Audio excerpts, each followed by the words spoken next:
The Secret Diary of Cameron Baum. Friday. I stride into the crowded police station and immediately find myself surrounded by police officers, all armed and extremely dangerous, and who ignore me completely. This is not unexpected. I am presently in disguise. I am wearing the uniform of a CHP California highway patrolman, complete with motorcycle boots, helmet, and mirrored sunglasses. I have chosen one of the busiest precincts in South LA, where crime is commonplace as Black, Latinos, and white criminal elements deal drugs and vie for supremacy on these meanest of streets. There are certainly many of these elements here. The place is packed with people either being arrested, interviewed, escorted to jail, or simply waiting to file a complaint with one of the overworked officers. It is noisy and chaotic. Perfect cover. Everyone is too busy to notice me as I thread my way through to the rear offices. I need to find an empty one with a working computer terminal. The office of Detective Ray Martinez appears to be a prime candidate. It is empty, so I open the door and slip quietly inside. I take a USB stick from my pocket and fit it to a spare port on the Dell desktop computer. A virus of my own devising is now rapidly downloading and will soon infect the entire LAPD mainframe. This has very strong firewalls and security protocols, but they will be no match for my virus. I didn't come all this way just to jerk around. Or do I mean jerking off? I will check with John later. I like to keep my database of human expressions accurate. I remove the stick and prepare to leave when the door opens behind me. "Hey, you're not supposed to be in here," comes a gruff male voice. "What's going on?" "I brought the case files Ray requested," I lie. "He told me he wanted them ASAP." The interloper is another cop, suspicious, but his hands have not yet strayed towards the pistol at his hip. It may be possible to spare his life if he cooperates and believes my lies. "Oh, well, Ray's on his break. Try the donut place on Vine. Ray's got a sweet tooth." I smile. Don't we all? "Ain't that the truth?" He rubs his oversized stomach ruefully. "Listen, you chippies aren't allowed back here uninvited. Next time, check at the desk. We can't let every Tom, Dick, and Harry in off the street." If I meet Tom, Dick, or Harry, I will inform them of this rule. He laughs and stands aside to let me pass. I have said something amusing, it seems. Possibly a joke. The punchline is he gets to live. Mad ELLA. I leave the precinct the way I came in, unnoticed and unremarked. I walk 3 blocks, then open the passenger door of a white Honda Compact parked at the curb. Ellie Ryan is slumped down behind the steering wheel. She seems nervous, skittish even. Finally, I was getting worried. I was in no danger. Not you, me.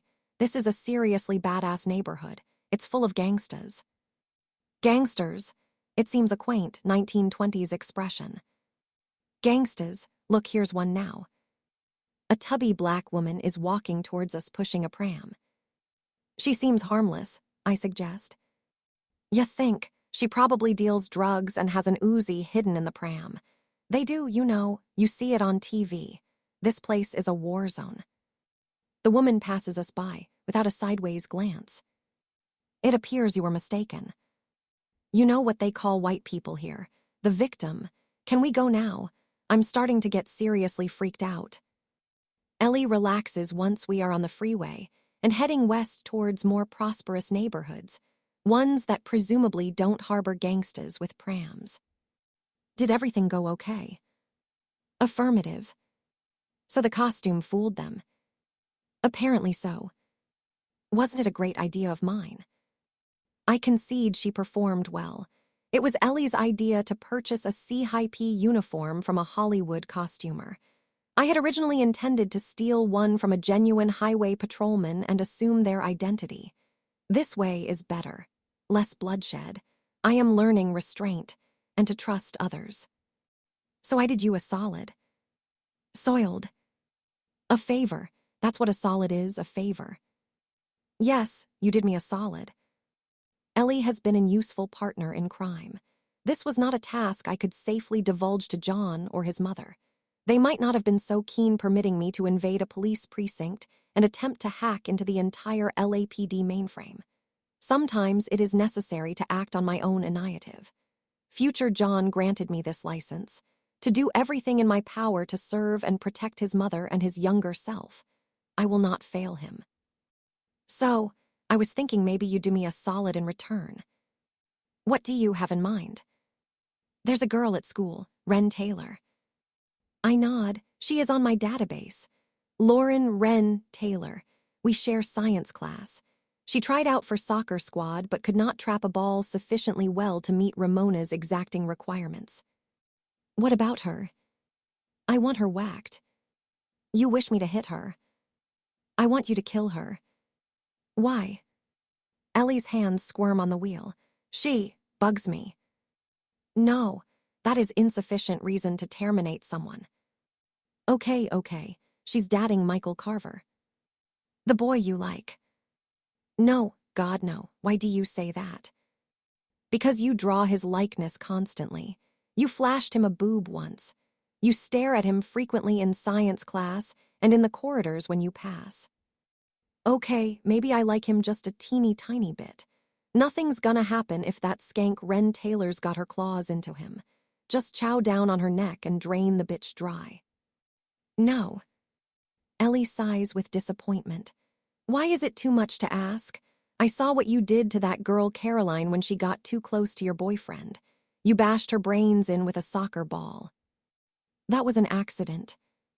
Oh, police. I was there. You deliberately took her out. Did you know the x-ray she had done showed a fluid buildup on her brain? The hospital shaved her hair so they could drain it off. She was the prettiest girl in school, and now she looks like shit. I stay silent. I did not know this. I was too preoccupied maintaining the correct timelines and returning John to life to bother monitoring school gossip. If anyone thought you did that on purpose, Ellie continues in a soft, wheedling voice, you might get in a lot of trouble. I know a threat when I hear it. I am hearing one now. I slide my hand across until it is resting on her throat. I begin to squeeze. Ellie's breathing quickens as she realizes what is happening.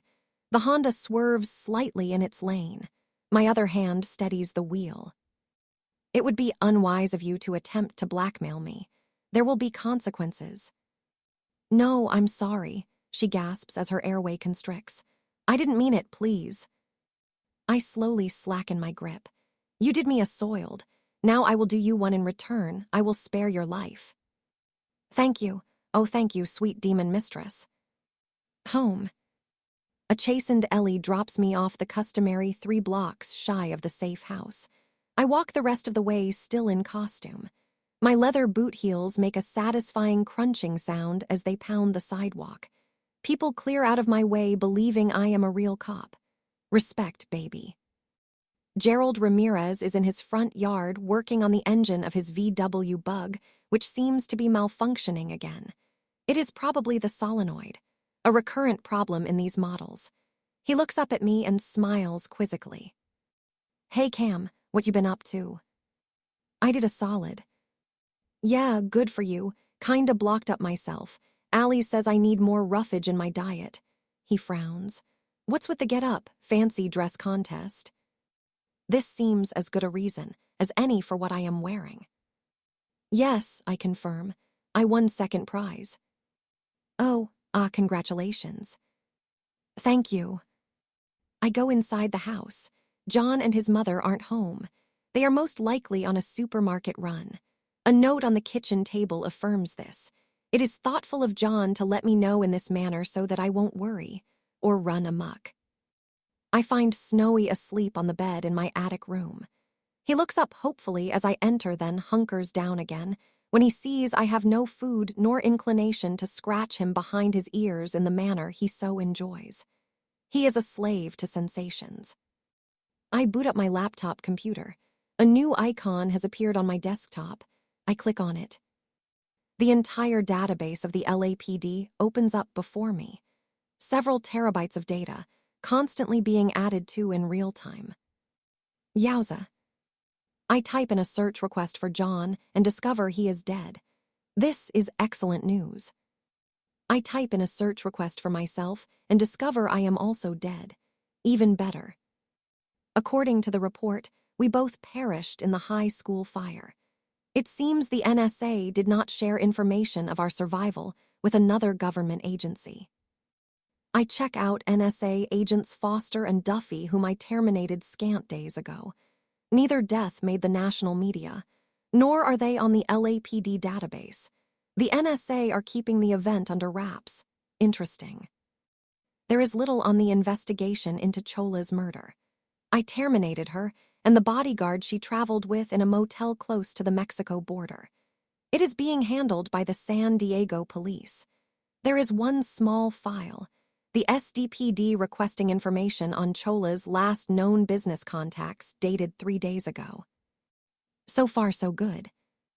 My luck runs out the moment I search for Lars Anderson. Sarah Connor is implicated in his murder. I access all relevant files.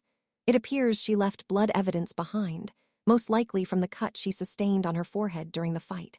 Forensics took a sample swab and matched it to her DNA profile already on file. 4 detectives are currently working the case. I review their case notes. So far they have nothing much to go on apart from the obvious DNA link, which is leading them precisely nowhere. Nevertheless, it is a development I will have to bring to the attention of John. This could have wider-reaching implications for us all. John and his mother arrive home at 6:14 p.m. They seem in good spirits. It will be shame to bum them out. I help them unpack the groceries before telling them my news. The cut on your head, Mom. Damn it, we should have cleaned up better. Sarah Connor, predictably, takes a different tack. Who authorized you to hack into the LAPD computer system? I authorized myself. So you're operating outside our control. I am doing what is necessary to protect John Connor. Will they discover the virus and realize the system's been compromised? Unlikely. It is a very sophisticated virus for this time period. Mom, let's not beat each other up over this, John suggests. The important thing is you're implicated in a second murder. If the cops release your photograph to the media, then we could be in trouble. Gerald and Allie's next door will recognize you. So will people at the supermarket. And the man who lives at number 28, I add. Why him? He observes you closely when you run past in your jogging outfit. I believe he finds you sexually attractive despite your advanced years and the unlikelihood of your bearing more progeny. Gee, thanks. You're welcome. If the cops do issue a photo, will you get a heads up? Yes, everything they do is known to me. Can you intervene? Buy us some time. I can crash the entire LAPD mainframe for several hours. Good, it's a start. We need a bolt hole if things go bad, John says. Another safe house far from anywhere else where you won't be recognized if we have to go to ground. Mexico, the mountains. No, somewhere near to the city. We need to be here if we're going to prevent Judgment Day. There are some small holiday cottages down the coast. Remote and isolated, but less than a few hours' drive away. That'd be my pick. Good idea. I'll get right on it. So, Sarah Connor says with a wry grin, the man in number 28, what's he like? Fat and bald. She sighs, just my luck. I believe genetics, and a poor diet were more responsible than luck. Night. I return early from my patrol, as is my wont these days. I make my way to John's room, remove my clothing and slip between the sheets. John welcomes me with a kiss. You smell smoky tonight. There was a bonfire. I decided to investigate. A problem. Vagrants attempting to keep warm. The nights are turning chilly. Winter is coming. Another kiss, longer this time with tongues. I could shower if my scent offends you. No, you might wake Mom. We don't want that. Definitely not. Is it your turn on top or mine? Let's play it by ear. And this is what we do. Saturday. Over breakfast, John announces he has found a possible bolt hole, a last redoubt should the worst come to the worst. It's a few miles inland from the coast, about 30 minutes from the nearest freeway. 4-bedroom house set in 10 acres of land, miles from anywhere. It's available on a long or short lease. I thought Cam and I could motor down and check it out today. Sarah Connor is agreeable, and we set off at 10 in the SUV. Snowy accompanies us. While we are cruising south on the interstate, I decide to give John his present. For you. An iPhone. Cam, you needn't have. I'm perfectly happy with the disposable ones. I have made some modifications you might appreciate. Like what? I've written an app that allows you to understand Snowy's barks. An app that translates dog. I show John how to work it, and he speaks to Snowy. Hey boy, you okay back there enjoying the ride? Woof woof. These words appear on the screen. Snowy happy, thank you, John. John laughs and shakes his head. Where do you think we're going? Woof woof. Wide open spaces, Cameron promise. Snowy run, Snowy loves to run. Oh man, this is awesome. Thanks, Cam, Steve Jobs would freak. The prospective bolt hole is accessed via a long, stony private road. At the end is a simple clapboard house painted white. It sits alone in the landscape surrounded by open countryside. The house is empty. John and I peer through the windows. It is unfurnished. Shall we break in? No, I think we can see all we need to see from out here. It's remote, well hidden, pretty much perfect for our needs. Snowy starts barking. John consults his iPhone. Rabbits, Snowy spot rabbits, Snowy chase rabbits, please. John laughs. Okay, but don't go too far. Snowy bounds off and is soon lost amid the green rolling fields. John unfolds a map of the area and studies it. Nearest house is over that way. Freeway's 30 minutes drive back the way we came. There's a yacht marina 5 miles west. Maybe we check it out later. If we've really got our backs to the wall, that would be a good escape route. You could hotwire a powerboat, couldn't you? Most likely, I agree. I will have to see it first to be sure. We find Snowy a long way from the house, staring intently at some rabbit holes. Rabbits, Snowy chase, Snowy catch, rabbits. Not now, fella. We're gonna go see some boats. Boats, Snowy not understand. Explain boats. Like automobiles that float on the water. Snowy not like boats. Stay and chase rabbits. John sighs. Cam. I pick Snowy up and carry him back to the SUV. He complains all the way, including some expletives he has learnt from Sarah Connor. He is such a little potamoth. Marina. The yacht marina is full of boats of all shapes and sizes.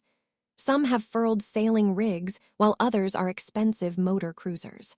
All have their transcoms shrouded to keep out the inclement winter weather. Looks pretty quiet, John states. Probably a lot busier in the summer. Let's take a closer look. We leave Snowy sulking in the car and head down onto the pontoons where the boats are moored. There are no people around to see us. Let's take a peep inside. John lifts the canvas shroud of a largish motor cruiser. He creates a gap which we both climb through. Think you can hotwire this?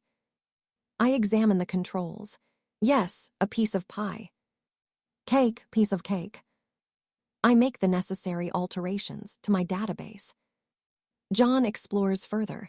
There is a cabin at the prow with a double bed. He sits on it. What are we doing now? I inquire. Can't you guess? Give me a clue. John pulls me to him and begins to unbutton my shirt, revealing my bra. He lifts the cups, causing my boobs to spill out. I require no further clues. When we are done, John smooths down the bed and we exit the way we came.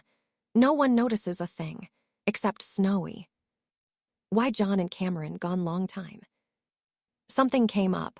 John smirks for some reason. Cameron smells like John. Oh man, busted by a dog. We definitely won't be telling Mom about this gadget, says John. I wouldn't put it past her to interrogate Snowy. Snowy, go home now. That's right, fella. How about we stop and pick up some Ben and Jerry's on the way? Rocky Road, Rocky Road.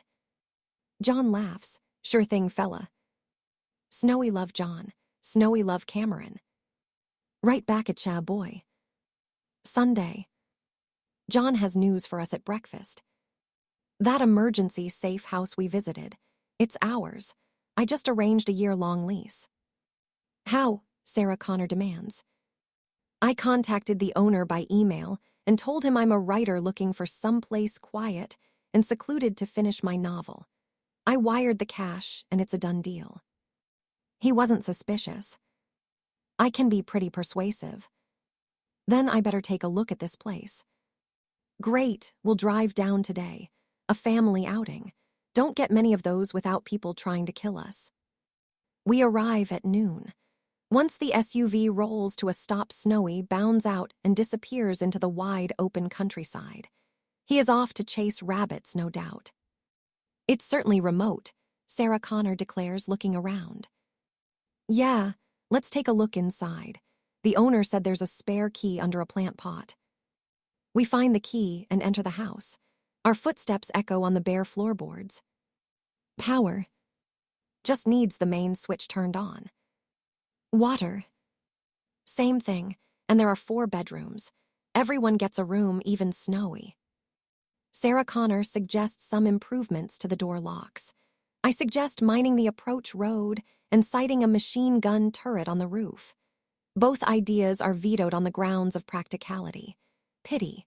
Nothing deters unwelcome visitors like a machine gun turret on the roof. John is full of plans. You would think his enthusiasm would be infectious, but no, his mother listens in stony silence. Where's the nearest neighbor? She asks finally. About a mile away, I think. You think? Yeah. Which direction and who owns it? North and I don't know. You didn't bother to find out, in other words. Sloppy recon, soldier, very sloppy. I thought I taught you better than that. Mom. You've had your say, John. Now it's my turn. You think I don't see what's going on here? This isn't about a safe house, a redoubt, an emergency bolt hole, whatever you're calling it today. I don't think it ever was except as an excuse. This is about your independence, wanting a place of your own away from me. There's another girl in your life, isn't there? I've thought so for some time. This place could double as a love nest, far from my prying eyes. Mom, it's not like that. Who is she? Someone from school? There's no one. You've been different ever since the NSA breakout. Different how? Happier mostly, more relaxed. This is a good thing, John. I want you to be happy. Maybe I'm just glad to be alive. Maybe. All right, you can have this place. It's a done deal anyway, you've seen to that. Visit at weekends. Bring the girl here if she'll come. Though how will you explain Cameron's presence? It's not an issue right now. I'm sure you'll think of something. You're a resourceful boy, and I was your age once. I can be overprotective, stifling even. I know, just take care. The world is depending on you. John opens his mouth to reply. It appears he is going to argue, to claim none of this is true, that she is mistaken. Then his jaw closes and he stares at the ground. He looks very young suddenly, like a schoolboy caught breaking the rules. Thanks, Mom, he whispers.